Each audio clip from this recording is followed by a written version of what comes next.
The Louie Bellina Show. Lunch hour. Lunchtime thanks to Rudy's Barbecue.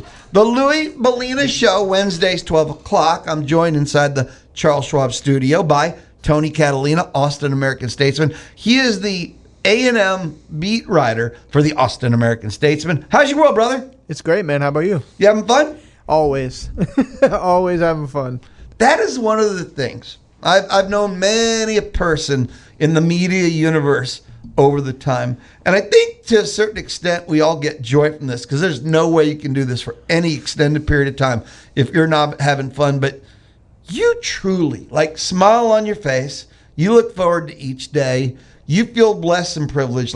You have the best time. Yeah. You don't have a good time. You have the best time. Yeah. I mean, if you did the path that I did and came from where I was, not long ago doing insurance, working in marketing, different things to try to make ends meet. Not what you're meant to do. No, not what I was meant to do. Wasn't fulfilled whatsoever. And on top of that, because I knew this was something I wanted to do, I was working almost 2 jobs at a time, trying to write, blog, podcast, do everything I could to get into this space. So for me, when you tell me I can cut all the extracurriculars and just make sports my 9 to 5 or my 24/7, for me, I got nothing to complain about. You were doing sports for free just to get experience. Yeah, I mean, just to get my name out there and for anybody who's listening that wants to do the sports stuff, there is something to be said to just putting your head down and grinding because. Yeah, I've said it 1,000 times, no degree, no journalism background, find a way to just get your voice heard, find the right person to believe in you, and take advantage of that chance. I don't want to spend an hour on this, but I saw on Twitter X this week, you had an interaction with someone who was doing the whole journalist, not journalist thing again. Always. Yeah, it's always something, I don't even know which one you're referencing at this point. Wow. Well, there's something about, going to journalism school. And oh, yeah. Somebody, the guy, again, was talking about the fine line between just, analysts, journalists, and none of the above. There's a category that's none of the above. Well, where is the ethical side of, fans in the press box versus, people with journalistic backgrounds, and where's the fine line there? And for me, I don't think the fine line, you can still be you. Your coverage can be unique to you, but understand and have respect for some of the old guard here. And I think some of the old guard was put in place with reason for that, right? And I think some people are probably what is he talking about? But, you wouldn't believe how many people cheer in a press box, which is insane to think about, right? You're there at a professional job setting. That's the number one thing you don't do. And it's a scarlet letter when you're in there and you become the guy that's cheering. So finding that decorum, finding that, that balance between being unique, understanding maybe your situation is unique, but understanding some of the respects of the rules and the regulations. And I don't want to get off on a rant either. Everybody wants to be a special snowflake. And for some reason, it starts with rules don't apply with me. Right. There's so many ways to be a special snowflake that don't involve that no rules apply to me. That always struck me as odd. For me, I think it was I think one of my biggest strengths is I have situational awareness. You go into a press box, you can catch the vibe of the place very, very quickly. Good call. You come in there and you understand what is expected of you, and when you're trying to fit in at the same time, you kind of understand what it looks like. And again, don't steal your shine or your thunder and what makes you. But once you get into this field and you want to stay there, don't you not want to ruffle feathers a little bit? Just keep, stay in there as long as you can and try to enjoy it. Stay in the pocket. Tony and I were talking during the time out there right before the hour just to tell you, Aggie Baseball, they had won 2 back-to-back SEC series, perfect in the midweek. I think without a doubt momentum was building. And then you have a Texas State moment last night, and you lose 9-8, and you lose, for me, the biggest thing, and it's just a way too familiar feeling. You score 8 runs, and you lose. They took the SEC model of losing and brought it to the midweek last night. Yeah, no, you're true. And I had a funny little feeling. Obviously, I didn't put it on record, so I can't come back on this. But Texas coming in this weekend, they hadn't lost in the midweek. First road test on a Tuesday. They go out there, and I'm like, man, this is kind of setting up to be a real battle, especially with the way it was. They went down They were down 4 runs the last time they played Texas State. Had to scrap back to a 9-6 victory. It just. Some of the elements are in place for them to drop this game. Now, how big of a deal is it? I mean, you take it with a grain of salt, but if they come out of this weekend and don't win any games and you had an 0-for-4 week, then you're going to look back and be like, yikes. So, Yeah, I mean, you gotta find a way. I think we understand what their strengths and their weaknesses are at this point. Like the starting pitching's a struggle. The bats are unbelievable. Now, if you can get a little bit of pitching and the bats can be just about what they are, you can probably hang with anybody. When they're not doing their thing and you got to throw out a bullpen outing on a Tuesday, you can lose to anyone.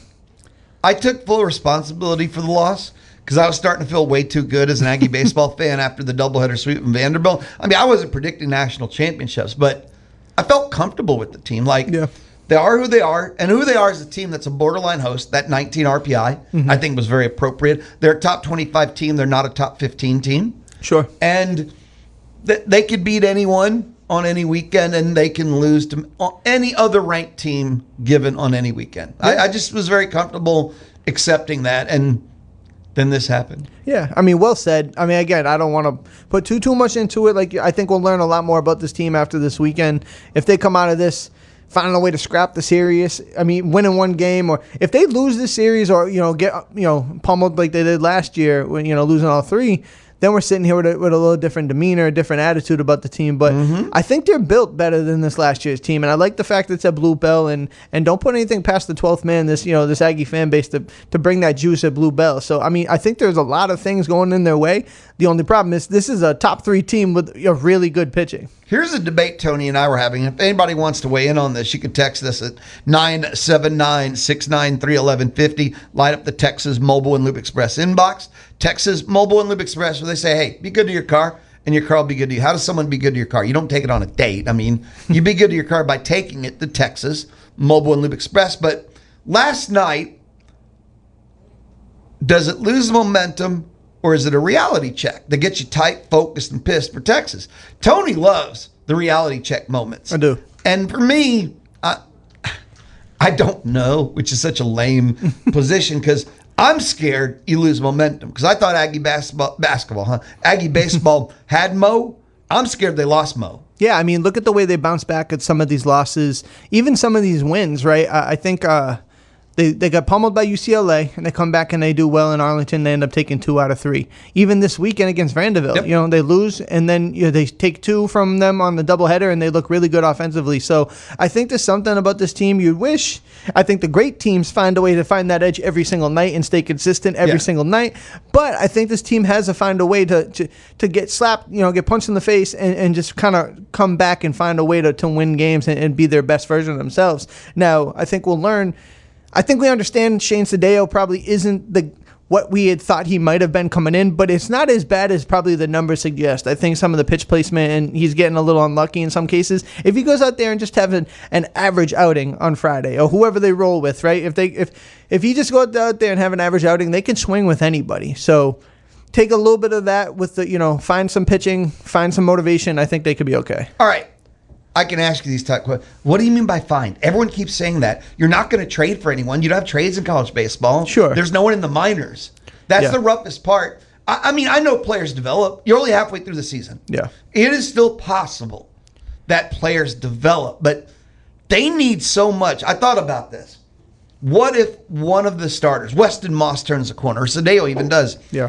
You're still pretty screwed if all you have is 2 starters. Because the pressure on them, they both have to be perfect every weekend. Yeah. Aiden Sims can't, first time starting, right? He's not allowed to slow down or hit a wall. I mean, you don't have enough, even if more emerge, because the bullpen has one, and the word I use is dependable. If you count on one. There's others that have had moments. There's one reliever you can depend on right now. Right. And it's funny, you think about Clayton Freshcorn? That's it. Yeah, because he was the guy who was in the battle for that Sunday spot with Aiden Sims. Eventually, Sims ended up winning. I think they made the right decision there because Sims is 6-0, and he's looked the best, wire to wire all year. But I think what I mean by find is, do they toy with it, right? And I'm just opining here. Like, I'm just in front of them. Do they toy with it, right? Do they move Shane Sadeo? Do they opt to, bump somebody up? Do they move Aiden to Friday? Do they, move Shane to Sunday? How do they? Moss to Friday, Sadeo to Saturday? Right. There's so many different things they could do. And that's the thing, right? Because we had talked to Early about it, and he said that they're thinking about everything. I don't think they're ruling anything off the table. Again, that's been it. If they can just find average pitching, right? Shane Sadeo's, I did the numbers this morning. I think he's averaging like 9.7 ERA in SEC play. Like, that's not going to get it done, right? And he's giving up 2 or 3 home runs a game almost at a clip. So He's got to find less barrels. The funny thing is, too, he's giving up these home runs and these runs and still striking 10 people out in a game. So it's like he has good stuff. He's striking people out. Can you miss a few more barrels? And we're talking about you in a totally different light. But you got to find that. It's not going to get easier with Texas. Not going to get easier with LSU, Ole Miss, Auburn. All these teams that are going to come in and you're going to play, and they all can hit. Everybody in SEC can hit. You just got to find more consistency. You can't burn out your pen on Fridays. Yeah. Oh, and you can't burn out a bullpen when you don't have a bullpen on Fridays. Yeah. It's just, it doesn't fit. No. It doesn't fit. Yeah, and you talk about some of the injuries, but two of the biggest injuries were guys that were supposed to be big-time bullpen pieces. So, Yeah, it's almost a no-win situation, which is what I think it actually is. And we can start with, hey, Lou, the answer is they have two of the top 3/4 arms in the pen were injured, and that's why. Yeah. I accept that, but that's the problem. Right. No, absolutely. So, when you sit there and you say, who's your Sunday guy, and there was a real battle between Sims and Freshcorn, and now you're like, oh, Sims may be the best guy. And Freshcorn's, got 6 saves, 14 appearances. He's doing great. Like, where do you find the middle, right? Because Juan Vargas has looked good at spurts, right? Ethan Darden's looked good in spurts. The only guy who's kind of closed the door and been that high-leverage guy is Clayton Freshcorn. In the SEC, it's probably not enough if your guys aren't giving you 6, 7, 8 innings a night. Your starters can't go 5, generally speaking. Aiden Sims never went past 6 until the genius, brilliant 7, the SEC pitcher of the week start he had against Vandy. You've had to burn your pen out, and you don't have a pen. I don't want to beat it to death. It's been rough. Yeah, it has been rough. And I think that's the thing when you look at a team like Texas, high-level pitching. If you don't have your bats working against a very good pitching staff, you got to hope that your pitching can go inning for inning with them. I'm fascinated by the challenge of the Texas pitching staff this weekend. Me too. And the A&M offense has been brilliant. I'm buying all the stock I can get in them. Yeah. And this will be a great challenge for them. No doubt about it. And if I actually writing a story, it'll probably come out tomorrow. But just the elite hitting versus the elite pitching and who wins in those matchups and what's it look like and how does it shake out. I get a little nervous to say because if Texas is who they are and A&M is who they are, Texas still has a top 5 offense in the SEC. So it's like, okay, great. You can hit with the best of them against these arms, but so can Texas. So if your pitching is still bottom third of the SEC, it doesn't really shake out favorably in the numbers and the metrics for you. No. Also, okay, your sports. Which one would you rather have, top 3 offense or top 3 pitching? Pitching. Every time. Every time. So it's rough. It's rough. But here's the thing. I think they're a top 25 team. Not top, what did I just say? Not top 15, probably 2 seed in a regional. They could probably win the regional. Sure. For all that. That's how powerful their offense is and the moments they can have on the mound. For sure. Just got to scrap, right? And they're going to scrap on the mound. As long as they can score 8, 9, 10 runs an inning, a game, then if their pitching can just be middling, they should have a shot with anybody. I got a couple of text messages. Oh, perfect. Let's see. Okay, Lou and Brian. Not me, because I'm Lou in the Charles Schwab studio. Lou and Brian. I would try swapping Darden for Cedillo. Darden was a starter for Clemson, and Cedillo is a reliever. Everything's on the table, right? If Clayton didn't have such a important role in the bullpen, I think Clayton would be the first guy to think because he almost won a starting job out of the preseason. He's somebody who can give you 3 innings, at least go through the order. At what point in time do you say, do you roll out a Gavin Lyons and then you go to a Shane Cedillo? What's the combination? What day do you use a bullpen starter and what day do you kind of change it up? I don't think Ethan Darden's a bad idea, but I think the thing is, too, the metrics got to come down to earth. Like I said, if you look at the deep analytics of just what Shane Cedillo has been able to do, he's been tough in a lot of situations, but barrels are just finding the ball sometimes, and it's kind of convoluting and kind of inflating the numbers. Why aren't people barreling singles, though? Why are they singling yard work? Well, Bluebell, I'm starting to realize in my 2 years here, it's like a wind turbine outward. So you get that thing in the air, you got a chance to get out of here. So I think that, and if you look at it, I think it was Georgia. He had 2 or 3 solo shots, right? And that changes everything if you got men on base. But the fact that it's been solo shots is probably a blessing in disguise. But man, just find less of the plate, right?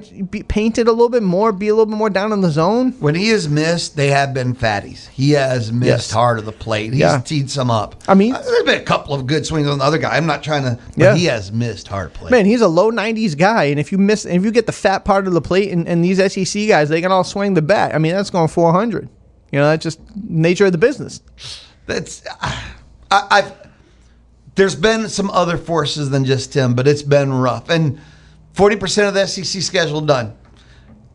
One last question on this, and I think I've asked this question each day of someone, but is the only thing you can't do is do nothing?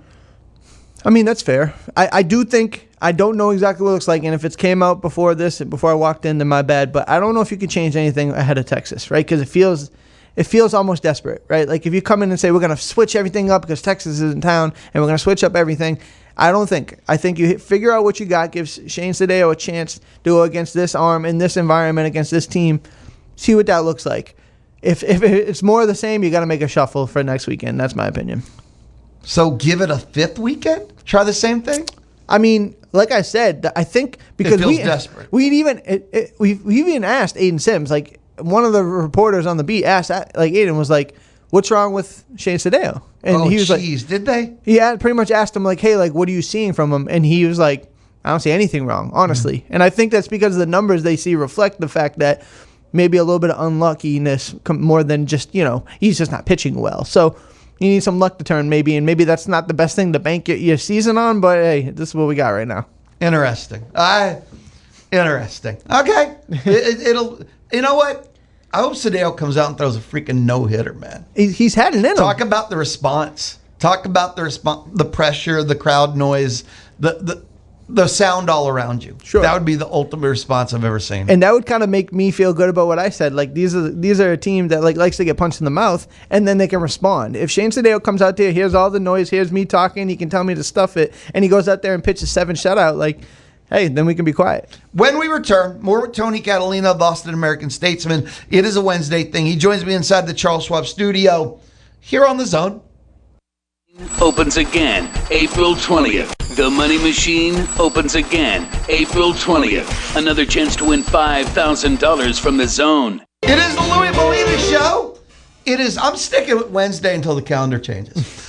I am inside the Charles Schwab studio, not alone. Tony Catalina. What a pleasure to get to hang out. Now, Tony was tasked with a mission. Yes. He's beginning a journey of a lifetime. A journey, because it'll last a lifetime. And it is to go try the Bluebell ice cream flavors. Yes. Because he said he tried like one and it's the greatest ever. That was the groom cake? Yes, groom His cake. favorite. And I'm like, how many of you tried? One. Come on, man. Come on, man. You did your quote unquote, finger air quotes here, job. Yeah. What was your Bluebell ice cream flavor of the week? Brookie a la mode. Brookie. Now, I don't think I've ever had it, which is strange. Yeah. Because I've been to the Bluebell plant. Have you been out there yet? I haven't. Okay, take the wife.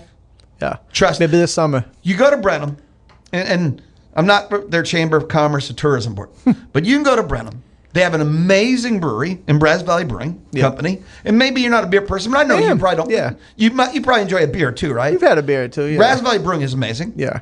They've got 2 different barbecue places. Mm-hmm. Truth's is the one. Texas monthly rated. Yeah. And you can finish it off by going to Bluebell and having you a cone. Sounds like a perfect day. That is a great day. So anyway, go. Yeah. Just treat yourself. All right. Sure.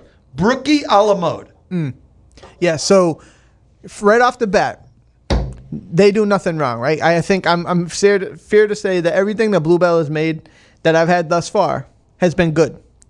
But I'm tasked with finding the best in what I perceive to be the best. Right, your best. My best, right? I'm not speaking for anybody but myself. Would I eat brookie a la mode again? A resounding yes. Would I put it over groom's cake? I would not. Ooh, okay. So I'm still sticking. So through 2 weeks, I'm still team groom's cake. But the brookie a la mode, man, you put pieces of chocolate, a little bit of cookie with brownie mix, because it's like a brookie brownie cookie situation. A little bit of chunks of chocolate with some like cinnamon vanilla ice cream. It was good. Everything you said sounds brilliant. It was so great. far. And we're talking about splitting hairs here, right? We're not talking about anything is bad or anything of that. I would get it again. Right now, you telling me all the different things I've described what the groom's cake is with strawberry chocolate pieces and all. That's still my favorite thus far, but there's many, many, many more to try. Brookie a la mode. It sounds like a newisher flavor. I don't know. For maybe if someone's more of a Bluebell connoisseur could tell me how long Brookie a la mode's been around. Now, on the Louie Bellina Show, our ice cream grading scale is 1 to 5 scoops. Okay. So on a scale of 1 to 5 scoops, what do you give Brookie a la mode? 3.5. 3.5. Not bad. And I would give right now, Grum's Cake says you didn't ask me last week, probably a 4.5. Ooh. So you've positioned the groom. That's going to be tough to beat. It's going to be tough to beat. But, like, that's how I felt about it. I mean, by nature, I'm more of a vanilla ice cream guy. Right. Give me a vanilla base, put some swirls in it, do different things. That's my style. For me to pivot to go chocolate ice cream with chocolate pieces and strawberry, it had to blow me away, and it did. It really did. We talked about it last week, but the coffee, their coffee one, and they still do make it. That was my, oh man, that was like, hook me up, give me a fix, hit me with it. So with a week left, or a week until the next one, what should I try? I'm never going to, see, this is your journey. No recommendations? No, never from me. Because I'll go to Kroger, Listeners I'll go to H-E-B. You can go into your universe, your friends, but me, no, it is your journey, Padawan. You must go forth into the Bluebell world and find your way. Well, the best way to do it, so my wife doesn't kill me, is I gotta grab like the pint instead of the big one, because she's like, oh, it was a tough sell to tell her I need to eat this ice cream for a job assignment. No. See, that's how you get away with it, right, honey? I'm not doing it for fun. I'm doing it for work. Right. I must eat one Bluebell pint a week for a job. She said to me, I posted on Twitter, and she was, why are you posting a picture that nobody cares? I'm like, oh, you don't understand. People care. People want to know. And when I posted that picture, I've had a few people on the beat text me and ask how it was, because they tried it too. So that makes me think it might be new. It may be new. They didn't tell me it was new, but they said your it like wife it was think new. nobody cares about your ice cream choices? She doesn't think I care. And I'm an ice cream guy, right? In the summertime, there's nothing like going to get a scoop of ice cream in the summer. Did you share any with her? She had a bite. Okay. Yeah. I was going to say, if you didn't, that's why nobody cares. Yeah. Fair enough. Yeah. So you're right. That's why nobody cares. Yeah. Before we roll out of here, the portal opened, and basketball obviously opened yesterday, like midnight. And I was expecting to get pumped up about all the names Aggie Basketball got. I wasn't expected to sit there and scratch my head over the names that Aggie Basketball loses. Josh Holloway, I understand, he has 1 year left. He wants to go play like 26 minutes somewhere, and he will. Yeah. He'll go find the team for him. Ruben Dominguez? A little different. Wasn't expecting that. Then again, I can't really say I was mapping out the players that were going to leave. Sure. And I think on the offensive end, Ruben was exactly what Bucky, McMillan, and the style wanted. On the defensive end, I think he'd be the first to tell you it didn't go as great as he wanted to, right? And it made him suffer on the offensive end. That end-to-end play is a different style of basketball than a lot of people are used to. It takes a special type of guy to do that, and taking nothing away for what he was able to do. But when you're given maximum effort on the defensive end, it's real hard to get on the other end and find open and be a hired gun, so to speak, he was, right? Like, he was somebody who was supposed to shoot the lights out at the three-point, and early in the season was a lot better than late in the season, and I think that was some of the attrition, maybe some of the wear and tear of what SEC basketball is. So maybe he does come back, right? We know with the portal, you can throw enough money, you can find something, maybe it doesn't fit you just right, and you can come back and find your way here. Or he finds a situation that fits him better. He can be a spot shooter, focus more on the offensive end, and find a way to be better that way.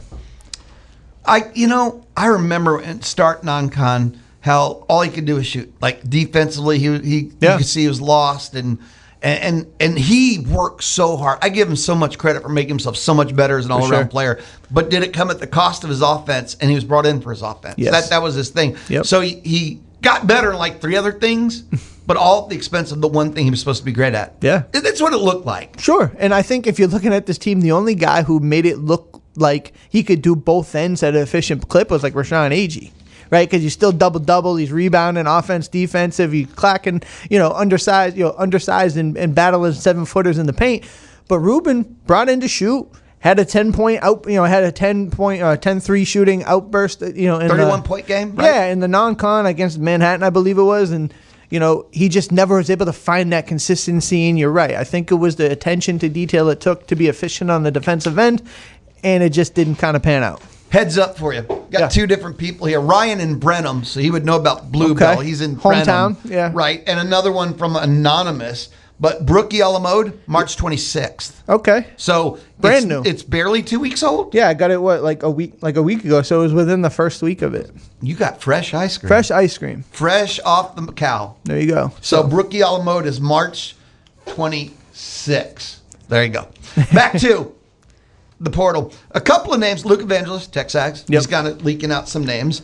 But Terrence Hill Jr., from VCU. Yeah. Terrence Hill Jr. from VCU, and he is one of the names to look at. 15 points a game, field goal shooter, 46.6. I always round up, 47%. And another name that they put out there was Jalen Shelley from Loyola Marymount, Little Elm, Texas, so a Texas kid. He was 13.7 points a game. I noticed the 7 boards a game stood out too. Yeah. Yeah, absolutely. So some of the early names. Yeah, absolutely. And those are, I mean, you're looking at the way they kind of match up. They need people who not only score, but score efficiently, right? If you're going to be in the high 40s, they want you in the high 40s, right? I think as a team that was shooting at 39, 38% from 3, they need you to be north of that, and you need to be efficient. They've done well with guys playing up. Like Jakari Lane played up from South Alabama. Obviously, Josh Holloway is leaving, but came up. Didn't have the craziest impact as he wanted to, but he had some productive minutes and productive time, especially in that final game where he had 12 points. I think he had his best game of his Aggie career in the last one. So, yes, they're good. The guys they're looking for are the people who can score, who can play defense, understand what this wire-to-wire, end-to-end floor looks like on the offense and the defensive end, but they need some size. They need guys, like you mentioned, who can rebound and score. Somebody like Zach Clements is exactly what they need for, and I know they're trying to fight to get him to have another year eligibility. He'd be a huge piece to bring back. I'm going to go with listed height. I think it's the fairest way to put it. Sure. But like Shelley's 6'8". Yeah. As a forward. So that'll work. Yeah, that'll absolutely work. And something that dawned on me, isn't it like 8 players left because they took a lot of one-year players? Was it 8? Yeah, I think that's 2 in the portal. That's 10. Yeah. So that means there's only 4 returning. Yeah. So isn't there, no matter what. With 2 freshmen. Yeah. 2. Okay, so 6. Mm-hmm. So he's going to have to get 8 or 9? I mean, it's with a full transfer portal, but again, that's what my understanding is. Marcus Hill is going to try to come back with a waiver. Zach Clements is trying to come back with a waiver. I don't know if it was a shock to them, but I think publicly it was, to a lot of people, it's a shock that Ruben Dominguez hit the portal because I thought he'd be a factor in there. But, I mean, it's got to beat the 14-13 they had to bring in last year, right? Right. And it's just scary. The number seems... No, it's not high. He had to take a lot of your ones, but the 8 now looks like 10 gone. Yeah. And you're going to take so many. And you factor in Mackenzie Mbaku. So him coming back, if he's healthy and he looks like he's supposed to, people seem to forget because he didn't play.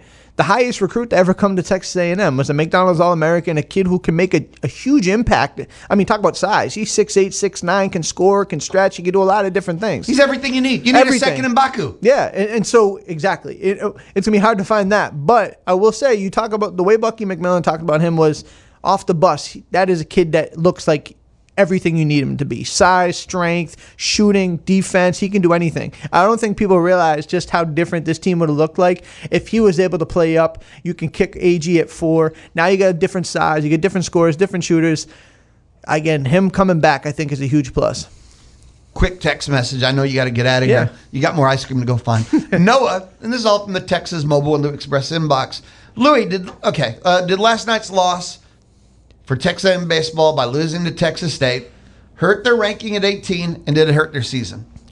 First part, probably yes, slightly, right? Losing anytime is going to ding you, especially you don't want to lose a midweek, but it's not devastating.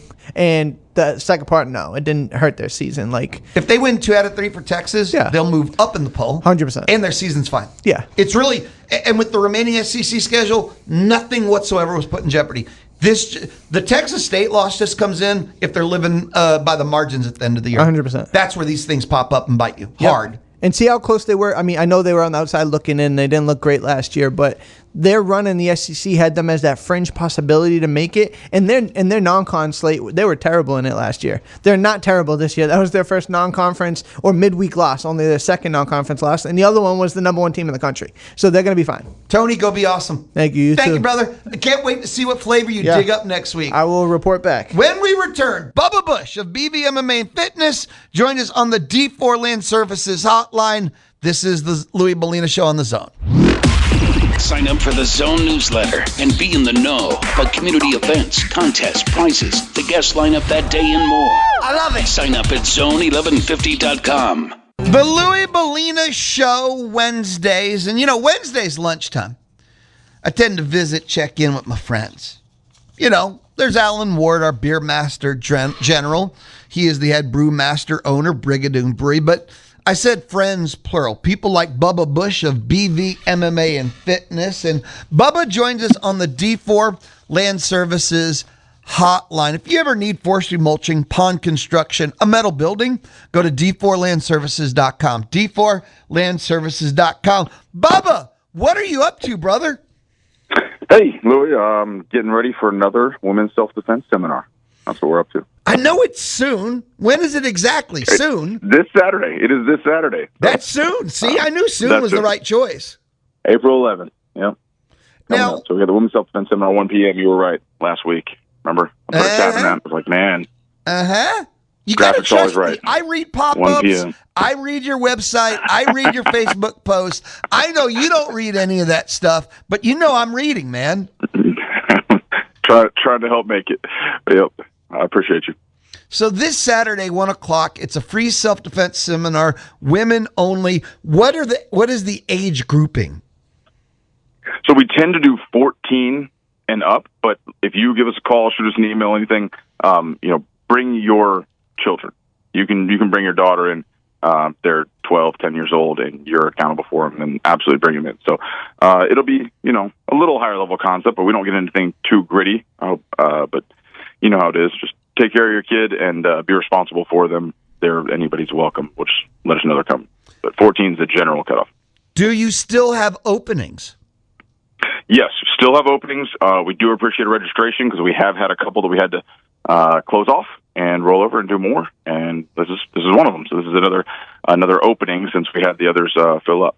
So how would one go to make their reservation, let you know, or ask more information? How would somebody go get their spot at the free women's self-defense seminar this Saturday, 1 o'clock? Easiest way is BVMMA.com or Brazos Valley MMA, so BVMMA.com. And there's a big old events and announcements tab at the top. Should take you right to our events, and then we have a QR code on there you can scan to sign up. That is the easiest way. We always take emails, bvmmafitness@gmail.com, but there's plenty of places on the website to send us a question, a comment, a concern, to say, get started, have a question, or scan that on the events and announcements tab and ask for a sign-up. BVMMA.com. Free women's self-defense seminar. It's for you. It's for a loved one in your life. It's for the loved ones in your life. And no, at the end of the seminar, you're not going to be Steven Seagal or you're not going to be Conor McGregor. But it's something just to get a taste. Start to understand the principles. Something to find out at the end of it where you might go, I would love to learn more. It's a free self-defense seminar this Wednesday, 1 at the BVMMA and Fitness at the gym at the Post Oak Mall, right? Yes, in the Post Oak Mall. You can come directly from the parking lot. We have exterior access, doors covered, black door, BVMMA logo. Got the schedule on there, so you can come straight through that, or you can come in through the mall, finish shopping or not, and come all the way in through the mall. We're in the back of the mall, but we're right next to Murdoch's is the easiest way to get to us. You do about 3 of these a year, if not 4, right? At least. So like I said, the last 2 we've gotten so many people emailing to sign up that we had to cap it and start another one. So this is one of those. But yeah, we end up trying to do at least 3 a year, and this will be, I guess, 5 this year because we've had 2 of them overflow. So service for the community, part of Bubba's mission and part of what they do at BVMMA and Fitness. Bubba, how about your fighters, man? It's been a while since we've got an update. How many? I asked this because I saw on Facebook you had some fighters in action recently. Well, yeah, we don't have a lot right now. We really don't have a lot of active fighters. We got a couple working through, but I would call it a rebuilding year. We're slowing down. We're trying to bring up some of the amateurs and get them ready to really debut starting amateur careers. So that's our biggest activity this year. I do have 3 or 4 people that are coming up, and we're looking to fight in the fall. I don't know yet if there's going to be a card in town. That would be an amazing place to debut them, but we haven't had one of those in a while, so we've got to see if we'll actually get one or not. Otherwise, travel to Houston, travel to Dallas, travel to Austin, and get them going. But we're mostly slowing down, rebuilding, taking our time on that to get the fighters up and ready. What is the state of MMA in the state of Texas? So really good right now, really strong. I've talked to you over the years, and it's ebbed and flowed. There were times when I actually started VFL, the promotion. We did 8 shows in town to get fights for the fighters. I just had so many fighters that wanted to fight, and there were not enough cards to put them on. I only did those 8 shows because by the time I did the 8th, there were enough new programs in Texas that there were plenty of fights, and I didn't have to keep putting those on.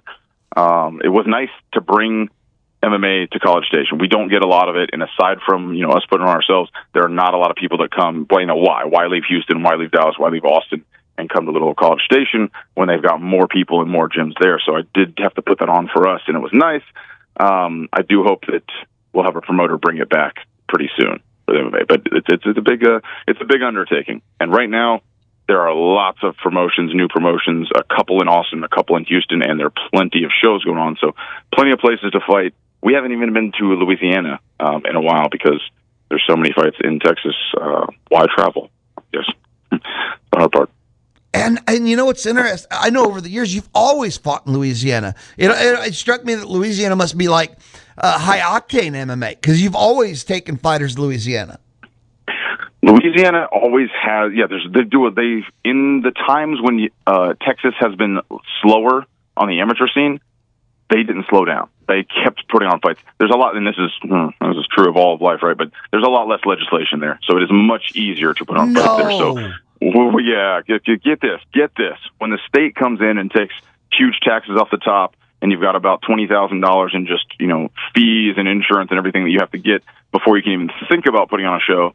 You can go to Louisiana, and it's a little bit easier, less regulation, which, it has its trade-offs. It has its costs and its benefits. But, yeah, easier to get licensed there, easier to get shows going. So a lot more shows going on there when there were fewer in Texas. Now, a lot more shows running in Texas as well, so don't have to cross over. Yeah, it makes sense. You're making me supply laugh. and demand. Yeah, Louisiana is the wild, I guess they're west of us, so wild west. Well, they do have their own kind of rules and regulations. Yeah, it's sometimes. I wouldn't say the Wild West anymore. That's more Arkansas, Oklahoma in the fight scene. But they're just a little bit easier to work with. The TDLR of the world, I guess it's LDLR. The licensing and regulation for Louisiana is just a little bit less. So again, cost and benefits. I didn't even know there was a fight scene in Arkansas. I just they throw you in a pit with hogs, and whoever walks out wins.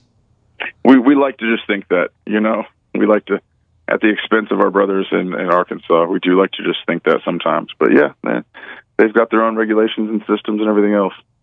We warmed up on a kitchen floor in Oklahoma, one of our early shows. It was like 15 minutes after they stopped serving food. So the place is just burning up. They turn off all the burners. They got this greasy floor. They probably mopped, but barely. And then you threw down some mats, and we're warming up in the kitchen at this bar to go out and fight. And it was I guess they just didn't know we needed places to warm up, or they didn't have a locker room planned, because you would think they'd be selling bar food to the people buying drinks while they're doing the fights. But it was quite an experience, coming from Texas where everything is regulated and top notch, and then going up there, and it was just find a spot next to the cockroaches and go. Okay, what state has the best fight scene? What state is the best, whether it's regulated Legitimately, we do. Texas. If we're not the best, then we're definitely up there, top 2 or 3. We have a huge scene. Obviously, we have the mecca of jiu-jitsu now in Austin. The best, all the best players in the world came and set up in Austin, coaches and fighters. So great jiu-jitsu. We've got a ton of Muay Thai picking up in Houston. And so a lot of people that are starting gyms and Muay Thai programs, like fight scenes. And then MMA, Fury and Peak has come down from, I believe they actually did start in Arkansas, but Oklahoma mostly. And they've started all over Texas, but they're kind of competing. But Fury is it. Fury is the number one provider of fighters to the UFC right now, and they are based in Houston. So we, as Texas, provide a ton of fighters all the way up to the UFC.